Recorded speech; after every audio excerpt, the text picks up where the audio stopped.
L'Église catholique fait mémoire Saint Habib et de Saint Rupert. Comme hier, pour Sainte Larissa de Crimée, Saint Habib nous est inconnu, et pourtant leur nom reste au calendrier civil.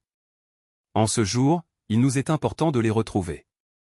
Avec Sainte Larissa, c'est la Crimée au sud de la Russie que l'on rejoint et par Saint Habib, l'Irak qui fut le point de départ, dehors à Haran, de notre Père Abraham. Saint Habib est honoré dans les églises d'Orient. Le diacre Habib était membre de la glorieuse église d'Édesse, elle sera illustrée, au siècle suivant, par le théologien poète Saint Éphrem, nommé la harpe de l'Esprit Saint. Comme lui, Habib était diacre permanent. Nous leur confions le renouveau du diaconat avec les autres saints patrons, Étienne de Jérusalem, Laurent de Rome et Vincent d'Espagne. Au IVe siècle, Habib était au service de cette église d'Édesse, de nos jours Orpha au nord de la Mésopotamie. Il assurait le ministère de la parole de Dieu dans les campagnes.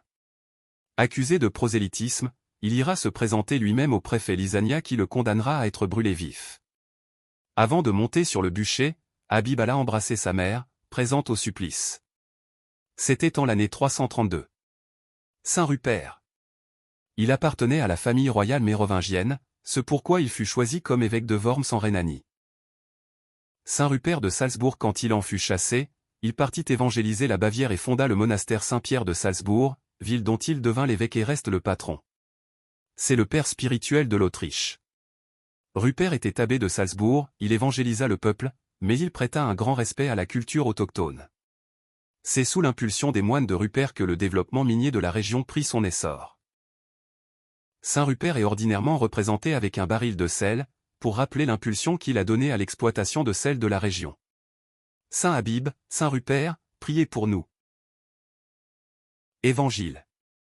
Ils cherchaient à l'arrêter, mais il échappa à leurs mains. Gloire à toi, Seigneur. Fils du Dieu vivant. Tes paroles, Seigneur, sont esprit et elles sont vie. Tu as les paroles de la vie éternelle. Gloire à toi, Seigneur. Fils du Dieu vivant. Évangile de Jésus-Christ selon saint Jean. En ce temps-là, de nouveau, des Juifs prirent des pierres pour lapider Jésus. Celui-ci reprit la parole. J'ai multiplié sous vos yeux les œuvres bonnes qui viennent du Père. Pour laquelle de ces œuvres voulez-vous me lapider? Ils lui répondirent. Ce n'est pas pour une œuvre bonne que nous voulons te lapider, mais c'est pour un blasphème. Tu n'es qu'un homme, et tu te fais Dieu. Jésus leur répliqua. N'est-il pas écrit dans votre loi? J'ai dit, vous êtes des dieux. Elle les appelle donc des dieux, ceux à qui la parole de Dieu s'adressait. Et l'écriture ne peut pas être abolie. Or, celui que le Père a consacré et envoyé dans le monde. Vous lui dites, tu blasphèmes. Parce que j'ai dit, je suis le Fils de Dieu. Si je ne fais pas les œuvres de mon Père, continuez à ne pas me croire. Mais si je les fais, même si vous ne me croyez pas, croyez les œuvres. Ainsi vous reconnaîtrez, et de plus en plus, que le Père est en moi, et moi dans le Père. Eux cherchaient de nouveau à l'arrêter. Mais il échappa à leurs mains.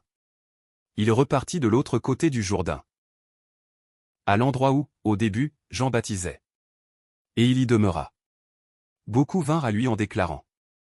Jean n'a pas accompli de signe. Mais tout ce que Jean a dit de celui-ci était vrai. Et là, beaucoup crurent en lui. Acclamons la parole de Dieu. Louange à toi Seigneur Jésus.